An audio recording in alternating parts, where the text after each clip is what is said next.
오늘 우리가 다루게 될 이 겨자씨 비유가 바로 하나님께서 우리에게 주신, 이 땅을 살아가는 우리 모두에게 주신 하나님의 꿈이라는 사실입니다. 자, 본문 마가복음 4장 30절부터 보십시오. 또 이르시되 우리가 하나님의 나라를 어떻게 비교하며 또 무슨 비유로 나타낼까? 겨자씨 한 알과 같으니 땅에 심길 때에는 땅 위의 모든 씨보다 작은 것이로되 심긴 후에는 자라서 모든 풀보다 커지며 큰 가지를 내나니 공중의 새들이 그 그늘에 깃들일 만큼 되느니라. 비유의 말씀이라는 게 여러 각도로 조명이 되고 해석이 되고 또 은혜를 받을 수 있는 건데요, 지난주 어느 새벽에 제가 이 말씀을 묵상하다가 이렇게 울컥하면서 마음에 뜨거움이 밀려났던 어떤 지점이 있었는데, 이게 보니까 이 겨자씨 비유가 딱 이게 예수님 당신을 두고 하는 얘기 같은 겁니다. 지금이야 예수님의 존재 자체가 믿는 사람이든 안 믿는 사람이든 세계 4대 성인 이렇게 인정할 정도로 너무나 그 존재가 큰 거목이 되셨지만, 이 말씀이 선포되던 그 당시에 예수님은 글자 그대로 겨자씨예요, 겨자씨. 거대했던 로마 제국 입장에서 보면은 이 이스라엘이라는 나라 자체가 그 변방의 조그만한 그 속국 아닙니까? 그 조그만한 속국 중에서도 중심을 이루던 예루살렘이 아니라 또 변방에 있던 갈릴리라고 하는 보잘것없는 지역에서 활동하던 어느 청년, 어느 젊은이. 그래서 예수님께서 그 당시에 무슨 겨자씨처럼 작은 존재로 치부하던 그런 시대에 땅 끝까지 복음을 전해라, 세계를 향해 나아가라, 이런 것들이 전부 그 비웃음거리였던 것 같아요. 전부 과대망상증 환장가 지금. 이런 맥락으로 제가 이 겨자씨 비유를 묵상을 하니까 이게 우리 주님의 꿈이셨구나, 그리고 그 제자들을 향한 주님의 꿈을 전해주시는 거였구나. 그러니까 제 마음이 너무 벅차오르는 겁니다. 이런 맥락에서 보면은 이사야 60장 22절, 그 작은 자가 천을 이루겠고 그 약한 자가 강국을 이룰 것이라. 그 작은 자가 천을 이루겠고 그 약한 자가 강국을 이룰 것이라. 때가 되면 나 여호와가 속히 이루리라. 여러분, 이 말씀의 배경 아십니까? 지금 이 말씀이 나오던 그 시대적인 배경은요, 이제 겨우 비참한 포로 생활을 끝내고 그리고 고국으로 돌아와 보니까 성전은 무너져 자취를 감춰버린 상태고요, 온 사방이 다 폐허예요, 폐허. 비참하게 짝이 없는 그런 절망적인 상황임에도 불구하고 하나님께서는 뭐라고 말씀하십니까? 그 작은 자가 천을 이루겠고 그 약한 자가 강국을 이룰 것이라. 이게 하나님 나라의 원리라는 겁니다. 저는 소수에 불과하겠지만 어떤 그 후배 목사님을 보면 속이 터져요. 뭘 이루었다고 교만하냐고, 뭘 이루었다고. 아니, 하나님의 꿈은 저 멀리 계신데 그까짓 건 뭘 했다고 그 교만해가지고 주저앉아 곁눈질하고 있느냐는 겁니다. 하나님 나라의 원리는 겨자씨로 시작하는 거예요. 그리고 그 어떤 풀보다, 그 어떤 나무보다도 풍성한 가지를 이루는 그 꿈을 향해 나아가는 곳, 이 하나님 나라라는 겁니다. 이런 맥락에서 보면은 히브리서 11장 1절 3번역입니다. 믿음은 바라는 것들의 확신이요, 믿음은 바라는 것들의 확신이요, 이루어진 거 아닙니다. 보이지 않는 것들의 증거입니다. 너무너무 내 마음이 벅찼던 것은 20대 초반에 여러 번 말씀드렸잖아요. 겨자씨만도 못한 존재였습니다. 영어를 잘할 줄을 압니까? 저를 그냥 후원해주는 든든한 아버지가 계시기를 했습니까? 그저 하는 일이라고는 랭귀지 스쿨 다니고 유태인 밑에서 변기 청소하고 눈 치우고 최저임금 받으면서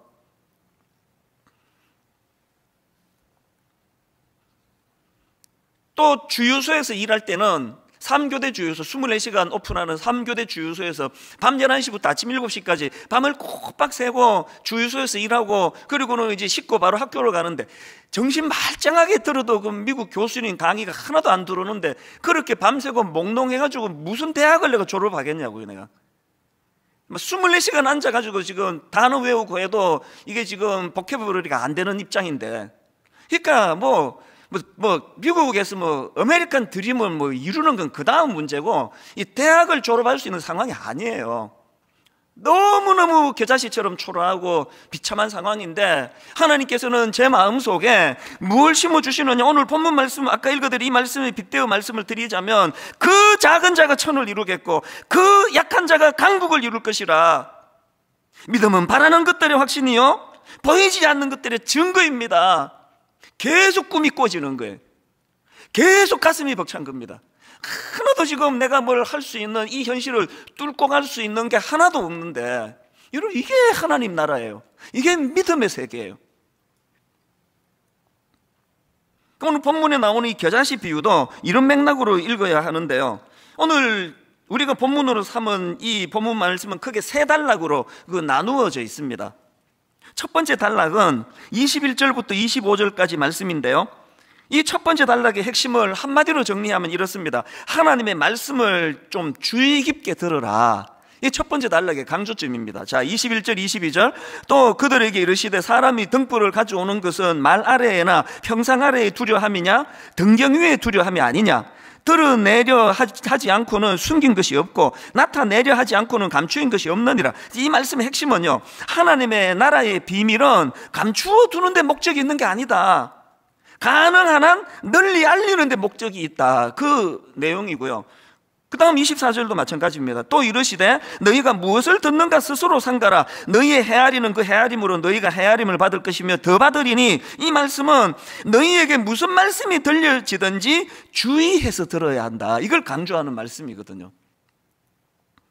그러니까 이 첫 번째 단락인 21절부터 25절에서 강조되는 말씀의 포인트는 이겁니다. 비밀을 얻고 못 얻고는 듣는 자의 태도에 달려있다. 그만큼 듣는 자의 책임이 크다. 이걸 지금 강조하는 말씀이 첫 번째 단락입니다. 그런가 하면은 이 두 번째 단락은 26절부터 29절까지인데요, 이 말씀의 포인트는 뭐냐? 하나님 나라는 하나님의 주권적 통치에 의해 이루어져 가는 것이다. 이걸 강조하는 포인트입니다.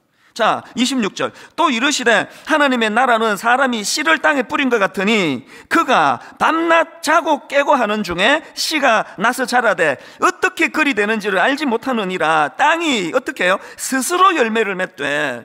여기 보면은요, 이게 주님이 지금 과장법을 구사하시는 거 아닙니까? 농부가 하는 일은 씨 뿌리는 것 말고는 아무것도 없습니다.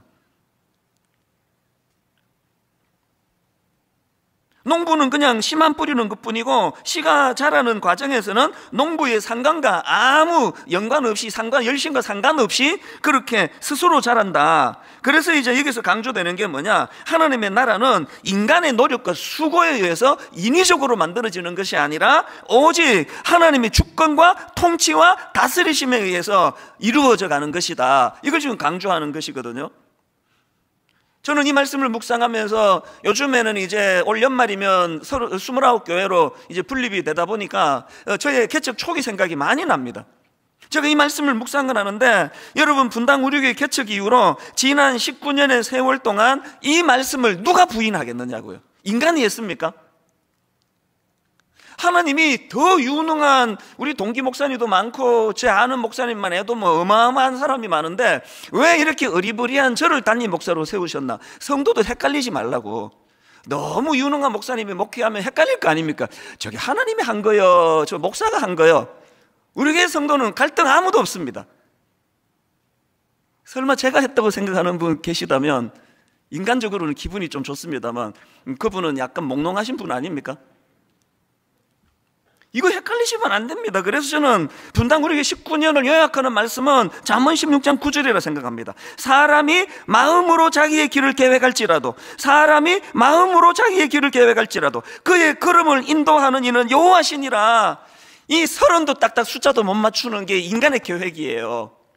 계속 30교회로 분립한다 그랬는데 분립하기 이틀 전에 일이 생기고 문제가 생기고 29밖에 안 되는 거. 그래서 내가 처음에는 이게 굉장히 힘들었습니다, 마음이. 아니 이게 30, 입에 착착 붙는데요, 이야기할 때마다 29교회 이러니까 우선 입에 붙지가 않아요. 그리고 또 이제 이 사람들이 생각할 때 이게 뭐, 저 교회는 왜 끝자리가 29이야? 창립 29년 때 했나? 뭐 별의별 생각할 거 아니냐고요. 그래 처음에는 그게 저를 되게 힘들게 했습니다. 아니 왜 이틀 전에 이 29개로 이렇게 그냥 30이 이게 끝자리가 완전 수인데, 그러나 여러분 인생은 해석이에요. 제가 이걸 어떻게 지금 은혜롭게 봤는지 아십니까? 30은요 인간이 생각한 인간의 숫자예요. 29은요 주님이 인준해 주신 숫자예요. 그래서 제가 이제 29 하면은 입에는 잘 안 붙지만 늘 생각해요. 하나님의 나라는 이찬수 목사 생각으로 되는 게 아니라 하나님의 인준하심, 하나님의 뜻대로 되는 것이다. 은혜가 좀 되십니까? 게다가 더 은혜스러운 거, 어떤 순장님이 저한테 말씀해 주셨어요. 이제 됐습니다. 29 플러스 1. 진정한 30 아닙니까? 분당 우리교회까지 포함해야죠. 뭘 강조하는지 아시겠죠? 하나님 나라는요, 그 농부가 물 주고 농부가 애쓰고 농부가 밤잠 안 자고 키워서 키워지는 게 아니라, 그래서 저는요 이 27절 말씀, 그가 밤낮 자고 깨고 하는 중에 씨가 나서 자라되, 그 다음 보세요. 어떻게 그리 되었는지를 알지 못하느니라. 우리 목회자들이 이 말씀 잊어버리면 큰일 납니다. 뭘 자꾸 물으면 내가 뭐 설교를 좀 하죠. 뭐 교회가 뭐 위치가 좋았죠. 뭐 교회에 보니까 뭐 이 주차장 자리가 좋네요. 그거 다 그게 그 망할 소리예요. 그 무슨 하나님 나라를 그런 분석이 나오는 겁니까? 하나님 나라는요 어떻게 그리 되는지를 알지 못하느니라. 이 답이에요.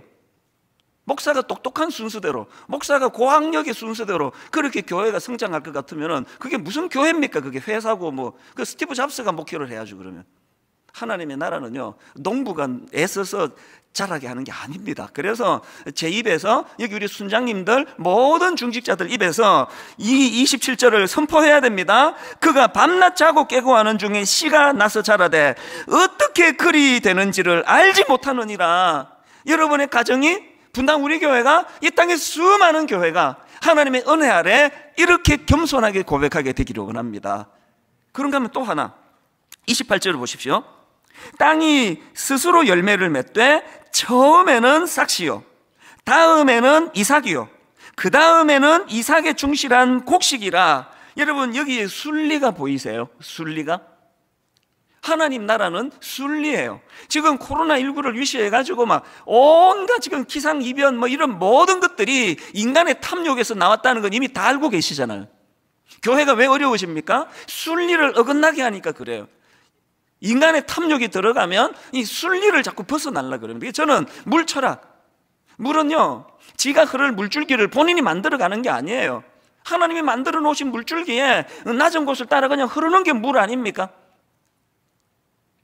저와 여러분 모두가 다 이 인간의 조급함을 버리고 아무리 급해도 처음에는, 또 다음에는, 또 그 다음에는 이 절차를 밟아가고 순리를 따라 욕심 없이 하나님의 뜻을 구현하는 그런 주님의 자녀들, 또 그런 가정, 또 그런 교회가 되시기를 바랍니다. 자, 오늘 본문의 구조는 이런 두 단계에 대한 설명이 있고 난 다음에, 그 다음에 이제 겨자씨 비유가 이제 선포가 되는데요. 제가 앞에서 설명해 드렸던 이 두 전제를 머리에 담으시고 이 겨자씨 비유를 다시 읽어보시면 느낌이 새로우실 겁니다. 자, 마가복음 4장 30절 32절까지 읽어드리겠습니다. 또 이르시되 우리가 하나님의 나라를 어떻게 비교하며 또 무슨 비유로 나타낼까? 겨자씨 한 알과 같으니 땅에 심길 때에는 땅 위의 모든 씨보다 작은 것이로되 심긴 후에는 자라서 모든 풀보다 커지며 큰 가지를 내나니 공중의 새들이 그 그늘에 깃들일 만큼 되느니라. 제가 오늘 이 겨자씨 비유의 말씀을 계속 읽으면서 압축해서 이 말씀에서 우리가 기억해야 될 두 가지 포인트를 함께 나누기를 원하는데요.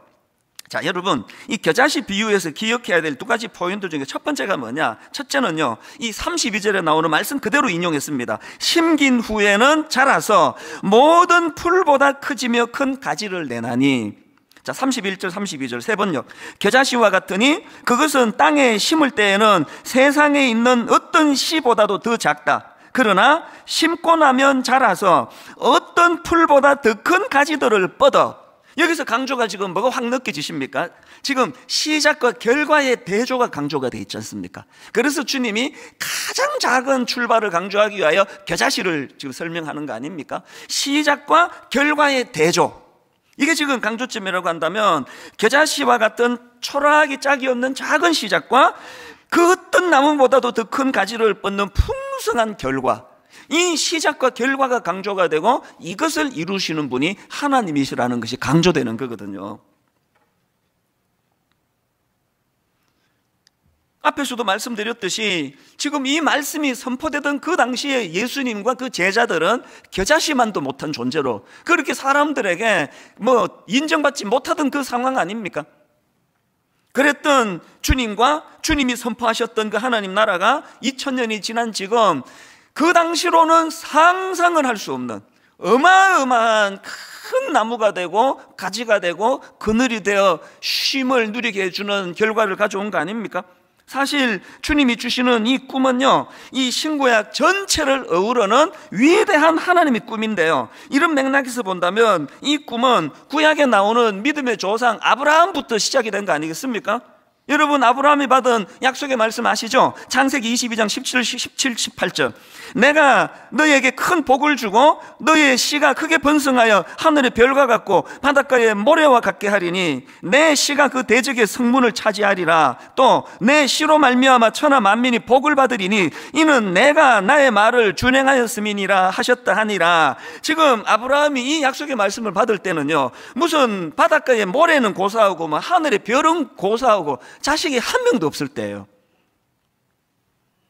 불가능하다는 상황입니다. 그래서 그 부부가 웃고 넘긴 거 아닙니까? 사례도 웃고 아브라함도 웃고 하나님의 유머가 전 놀라우시다 그렇게 넘긴 거 아닙니까? 그랬는데 여러분, 결국은 창세기 21장 5절을 보십시오. 아브라함이 그의 아들 이삭이 그에게 태어날 때에 백세라 사라가 이르되, 그 다음 보세요. 하나님이 나를 웃게 하시니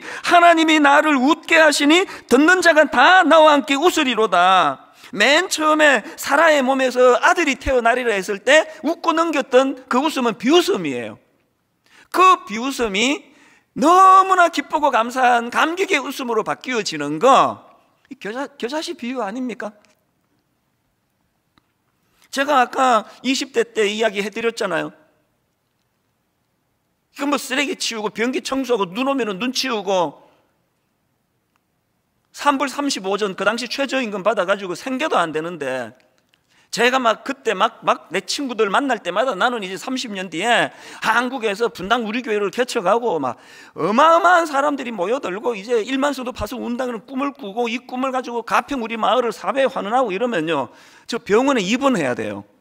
과대 망상증이라고. 그래서 그런 말 일절 안 했습니다. 그러나 어떡합니까? 꿈이 꾸어지는 걸, 가슴이 터질 것 같은 걸, 마음이 너무너무 뜨거운 걸, 끊임없이 내 마음에서 이찬수, 너 여기서 무너지는 거 아니지? 네 인생이 이렇게 끝나는 거 아닌 거 알지? 네 아버지가 금식기도하다가 돌아가셨는데 네가 이렇게 끝내겠냐고 계속 하나님이 겨자씨 같은 내 인생에게 꿈으로 하루를 시작하고 꿈으로 하루를 마감하게 하는 이런 놀라운 일들이 일어난 거 아닙니까? 그리고 그 꿈이 제가 꾸었던 꿈보다 한 1000배, 10,000배 너무나 하나님이 영향력 있는 사람으로 키워가시는 것을 보니까, 아까 그 농부의 심정이 똑같아. 이게 난 내 인생인데 저는 제 인생이 너무 어리둥절해요. 이 내 인생인데도 너무 어리둥절하고요, 또 저의 60대, 저의 70대가 너무너무 기대가 된다고는 여러 번 말씀드리지 않았습니까? 이게 하나님 나라예요.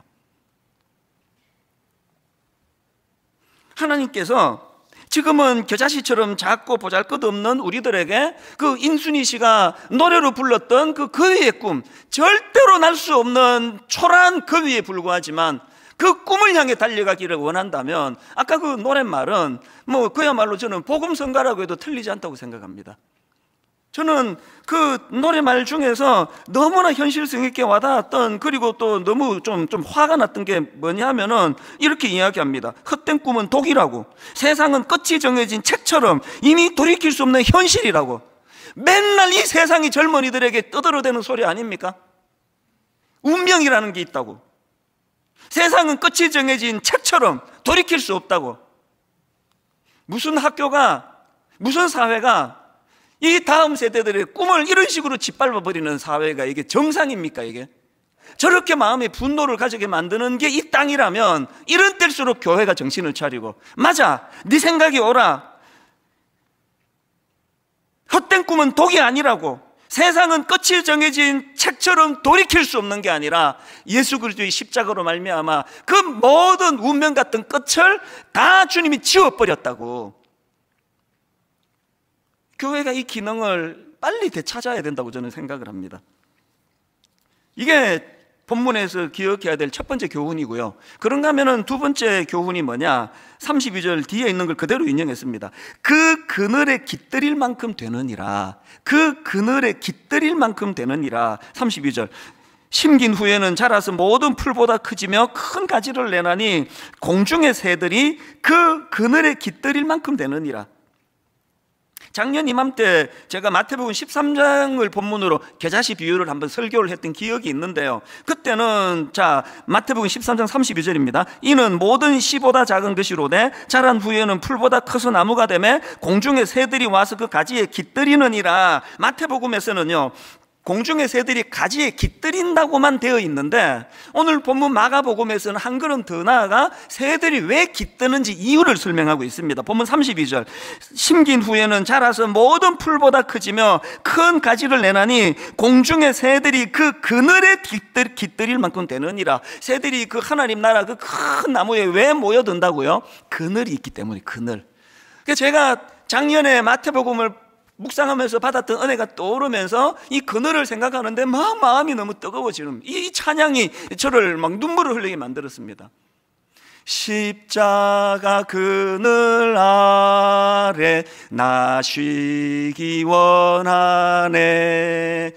저 햇볕이 미 뜨겁고 또 짐이 무거워 이 광야 같은 세상에 늘 방황할 때에 주 십자가의 그늘에 내 쉴 곳 찾았네.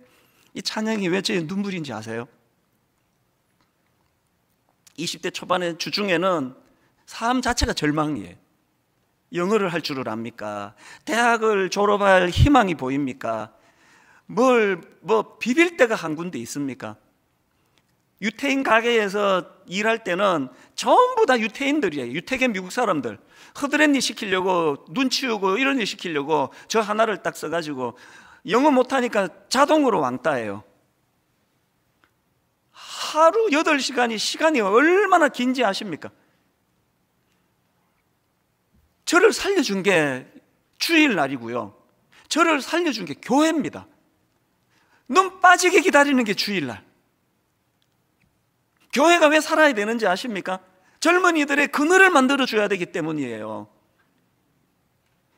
엿새 동안에 사람 취급도 못 받고 그렇게 살아가다가 교회만 가면은 내가 주인공이, 성도님들 등 두드려 주시고, 어떤 분은 막 집에서 그냥 먹을 거 한국 음식 싸가지고 이거 갖고 가서 먹으라고 전해주시고, 그 갖고 가서 먹으라는 그거가 귀해서가 아니라 그 마음이, 주님의 마음이 느껴지니까 눈물이 나는 거 아닙니까?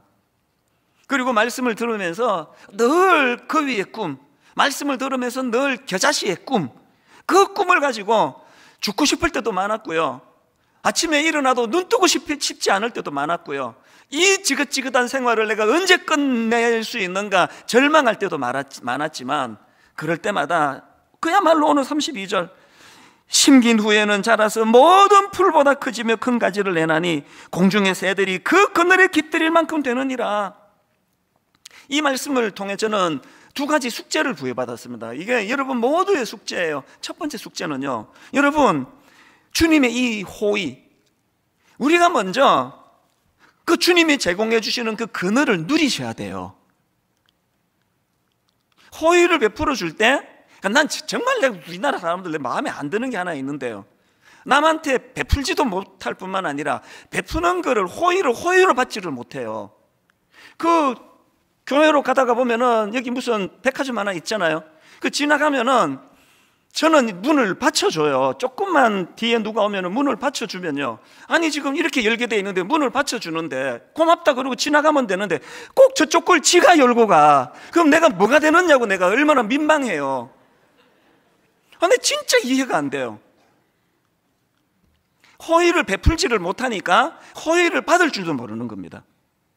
그러니 민망했던 적이 한두 번이 아니야. 내가 다시는 내가 이런 짓 안 한다고 했는데 내가 그 사람 얼굴을 모르니까 또 다른 사람은 그 사람이 아니잖아요. 우리가요, 뭘 하나님 나라 일한다고 그렇게 막 설치는 것도 중요하지만 주님의 호의를 잘 감사함으로 받는 게 가장 중요한 일입니다. 그늘을 누리고 계십니까?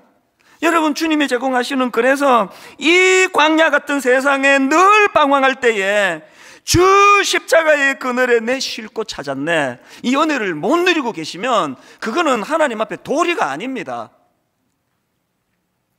이 숙제, 그래서 여러분, 그늘을 제공해 주시는 은혜가 우리의 특권이긴 동시에 우리가 해야 될 숙제예요.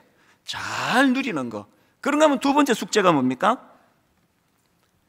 주변 사람들에게 그 그늘을 소개하는 거예요. 그 그늘을 누리게 하는 겁니다. 하나님이 지난 10여 년 가까운 세월 동안에 너무 무거운 숙제를 많이 주셔가지고요, 무슨 1만 성도 파송 운동, 우리 교회 드림센터 사회 환원, 무슨 가평 우리 마을, 또 분당 우리 교회 목회, 이 뭐 그냥 막 허덕허덕 막 숨도 못 쉬고 그렇게 이 네 가지들을 가지고 허덕이고 있었는데, 어느 날 하나님이 이 무거운 네 가지 짐을 꿈으로 바꾸셨어요. 하나님이 이 짐을, 야, 그게 어떻게 짐이냐, 너에게 던져준 벅찬 꿈이다. 그래서 요즘은요, 이 네 개의 과업이 저에게 살맛 나게 하는 꿈이 된 줄로 믿으시기를 바랍니다. 1만 성도 파송 운동, 여기에 저 두 가지 꿈이 있습니다. 저는 여러분, 첫 번째 꿈이 뭐냐, 여기에 참여한 모든 성도님들이 하나님 나라의 기쁨을 누리는 일이 일어나는 그 꿈을 꾸고 있습니다. 지금은 안 이루어진 일이라서 불안하고 두렵고, 아니 내가 분당 우리 교회를 또 떠나야 돼? 이제 내가 겨우 자리 잡았는데 왜 내가 떠나야 돼? 이렇게 불안하게 시작했지만, 계자씨처럼 불안하게 시작했지만 5년이 지나고 10년이 지나고 거기에 동참한 모든 우리 성도님들이 하나님 나라의 기쁨을 정말 이렇게 해주신 하나님 은혜라고 말할 수 있는 그날을 꿈꾸는 겁니다. 그래서 29 목사님들을 내가 신뢰에 가깝도록 무섭게 밀어붙이는 겁니다. 성도 많이 모이는 게 우리의 꿈이 될 수 있느냐고. 이렇게 모여든 성도님들이 주님 안에 그늘을 제공할 수 있도록, 행복을 느낄 수 있도록 우리 한번 제대로 죽어보자. 모든 걸 다 한번 던져보자. 정말 썩어지는 미랄이 한번 돼보자. 사람 숫자로 교회의 건강성을 따지지 말아보자. 그 교회의 사이즈가 커서 좋은 게 아니라 십자가의 그늘이 제공되는 교회가 좋은 교회 아닙니까? 그런가 하면은 가평 그 1만 성도 파송 운동의 꿈이 하나 더 있는데요, 우리 교회만 잘 되는 게 아니라 그 지역의 모든 작은 교회들과 함께 손을 맞잡고 미자립 교회를 섬기고, 미자립 교회의 아이디어를 우리가 또 도움을 받고 같이 꿈을 나누는 이 꿈을 하나님이 1만 성도 파송 운동이라는 이름으로 저에게 주셨는데, 이것이 여러분의 꿈이 되시기를 바랍니다. 두 번째 하나님이 저에게 주신 사명이 뭐였습니까? 분당 우리 교회 드림센터 사회화는 이거 놓고도 10년을 고민을 했습니다. 큰 숙제가 이게 잘 환원이 되도록 하는 건데요, 저는 지금도 꿈을 꿉니다. 장차 분당 우리 드림센터 지하 5층 지상 11층 이 모든 층들이 다 우리 젊은이들의 꿈꾸는 그늘이 되기를 바랍니다. 네 종류의 청년 기도하고 있습니까? 목회자 청년, 크리스찬 청년, 난크리스찬 청년, 장애인 청년. 그래서 저는 지금도 꿈을 꿔요. 저 드림센터가 교통의 요지 아닙니까? 버스 타고 지하철 타고 막 1층, 2층이 저 혼자 꾸는 꿈이에요. 뭐 그렇게 될지 안 될지는 전문가들이 만들겠지만 저는 그렇게 꿈을 꾸면 가슴이 벅차요. 저 드림센터 1층에 이게 뭐 크리스찬이든 난크리스찬이든 따지지 않고 취업이 안 돼 절망하는 청년들이 떠올리는 쉼터, 거기 가서 숨 좀 돌리고 와야 되겠다. 창업을 꿈꾸는데, 사회적 기업을 꿈꾸는데 어떻게 해야 될지 모르는 사람들에게, 청년들에게 정보를 제공해 주는 장소. 죽을 것 같이 힘들 때 죽기 전에 한번 들러보자. 난 가평 우리 교회 드림센터가 그렇게 쓰이기를 바랍니다.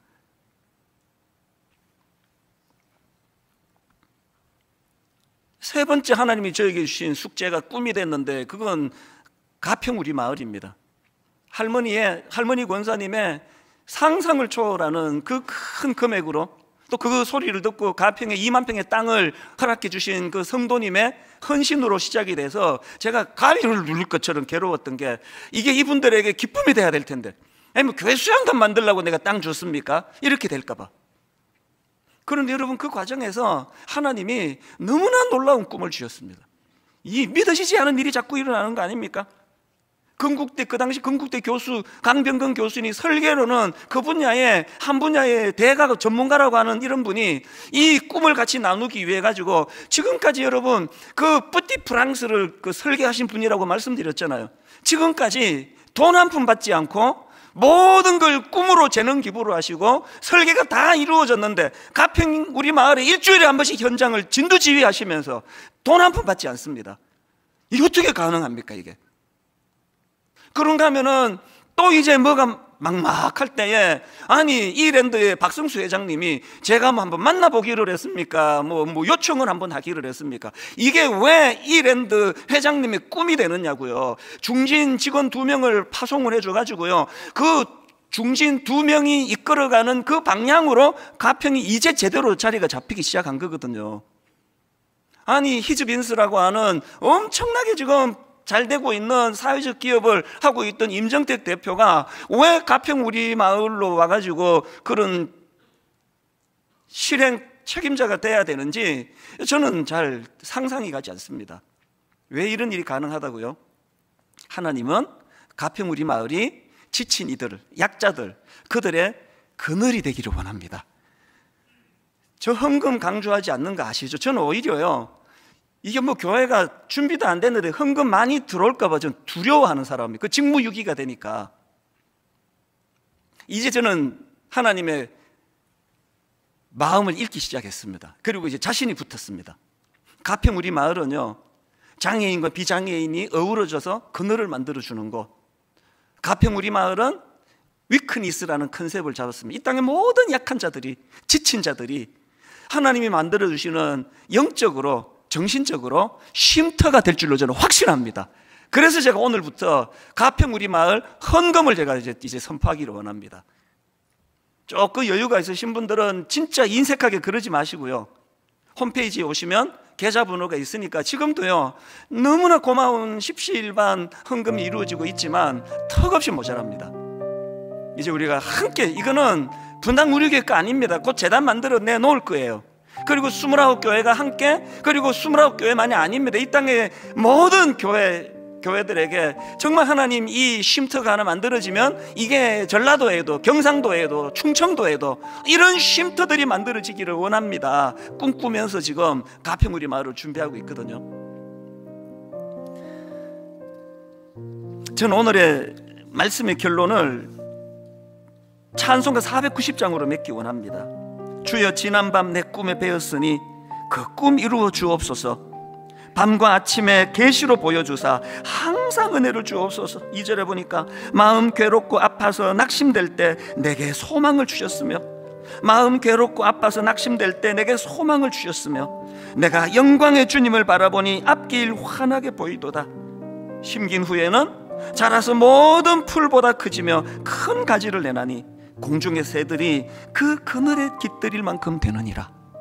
우리 모두가 다 그 복음의 그늘, 하나님 나라의 그늘을 먼저 누리시고, 그 그늘을 이웃에게 소개하고 그들도 그 그늘을 누리게 하는 하나님의 사명을 가진 자녀가 되시기를 주님 이름으로 축원합니다.